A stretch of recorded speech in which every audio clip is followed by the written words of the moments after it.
2018 সালে 12 ফেব্রুয়ারি একটি আদেশ দিয়েছিলেন সাংবাদিকদের তালিকা প্রণয়ন করার ব্যাপারে, কিন্তু দীর্ঘ 7টি বছর অতিবাহিত হয়ে যাবার পরেও সেই সাংবাদিকদের তালিকা প্রণয়নের আলোর মুখ দেখেনি।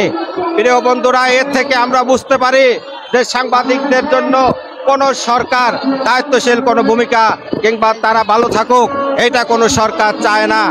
আমরা অবিলম্বে সাংবাদিকদের তালিকা প্রণয়ন করে আইডি নাম্বার প্রদানের জন্য রাষ্ট্রযন্ত্রের কাছে আমরা বিনীতভাবে আহ্বান জানাবো। পাশাপাশি সাংবাদিকদের যে সুরক্ষার প্রশ্ন, এই সুরক্ষা আইন না থাকার কারণে সাংবাদিকরা তথ্য সংগ্রহে গিয়ে হামলা মামলা শিকার হচ্ছে। আপনারা অবগত রয়েছেন এদেশের অন্যায় অনিয়ম দুর্নীতির রাহু গ্রাসে এর দেশ বেঁচতে যাবে, এর দেশ নিঃস্ব হয়ে যাবে। প্রতিনিয়ত দুর্নীতির মাধ্যমে হাজার হাজার কোটি টাকা এই রাষ্ট্রীয় সম্পদ লোপাট হয়ে যাচ্ছে। এই সম্পদগুলো সাংবাদিকরাই তাদের কলমের মাধ্যমে প্রকাশ করে থাকে, কিন্তু এই সাংবাদিকদের বিপদে কেউ এগিয়ে আসেন না। আমরা দেশবাসী সকলকে উদাত্ত আহ্বান জানাবো যে সাংবাদিকদের প্রয়োজনে, সাংবাদিকদের বিপদে আপনারা পাশে থাকুন। সাংবাদিক সুরক্ষা আইন প্রণয়নের দাবিতে আপনারা ঐক্যবদ্ধ থাকুন।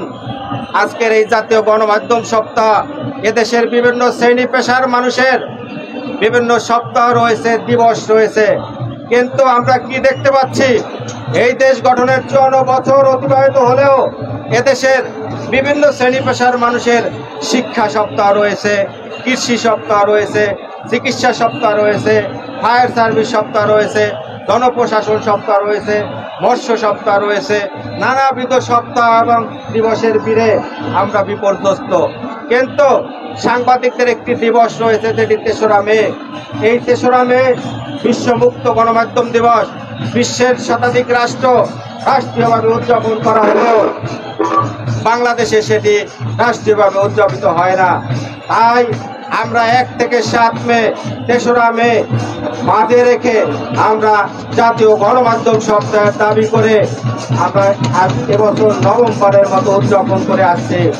প্রিয় বন্ধুগণ, সাংবাদিকদের সুরক্ষার প্রশ্ন, সাংবাদিকদের তালিকা প্রণয়নের প্রশ্ন, সাংবাদিক নিয়োগ নীতিমালার মতো গুরুত্বপূর্ণ বিষয়গুলো আজকের আমাদের মাঝে অনুপস্থিত। সাংবাদিক নিয়োগ নীতিমালা না থাকার কারণে প্রতিনিয়ত সাংবাদিকরা চাকরিচ্যুত হচ্ছেন। সাংবাদিক তালিকা না থাকার ফলে এদেশে হলুদ সাংবাদিক, ভুয়া সাংবাদিক, অপসাংবাদিকতার নামে যে কালো অধ্যায় সেটি আমাদেরকে প্রতিনিয়ত কুরে কুরে খাচ্ছে। তাই প্রয়োজন সাংবাদিকদের তালিকা প্রণয়ন করা। প্রেস কাউন্সিল নামে যে একটি বুড়ো ঘোড়া রয়েছে, এই প্রেস কাউন্সিলকে কার্যকর প্রতিষ্ঠানে পরিণত করতে হবে। প্রেস কাউন্সিলের কাছে, গণপ্রজাতন্ত্রী বাংলাদেশ সরকারের কাছে দীর্ঘ 13 বছর ধরে আমরা সাংবাদিকদের তালিকা প্রণয়নের ব্যাপারে আমরা দাবি তুলে আসছি, কিন্তু আমরা কি দেখছি, সাংবাদিকদের তালিকা নেই। সাংবাদিকদের তালিকা প্রণয়ন করার ব্যাপারে রাষ্ট্রযন্ত্র অনীহা। কেন অনীহা? এই সাংবাদিকদেরকে কোনো সরকার কোনো সময় দায়িত্বশীল ভূমিকা পালন করে সাংবাদিকরা সুখে থাকুক, সাংবাদিকরা ভালো থাকুক, এটা কোনো সরকারই যেন চাচ্ছে না। তাই আমাদের দাবি অবিলম্বে সাংবাদিক সুরক্ষা আইন প্রণয়ন করা, সাংবাদিকদের তালিকা প্রণয়ন করা। সাংবাদিকদের তালিকা প্রণয়নের মধ্য থেকে হলুদ সাংবাদিক, ভুয়া সাংবাদিক এবং অপসাংবাদিকতার নামে যে কালো অধ্যায়টি সেটি আমরা চিরতরে নিশ্চিহ্ন করে দিতে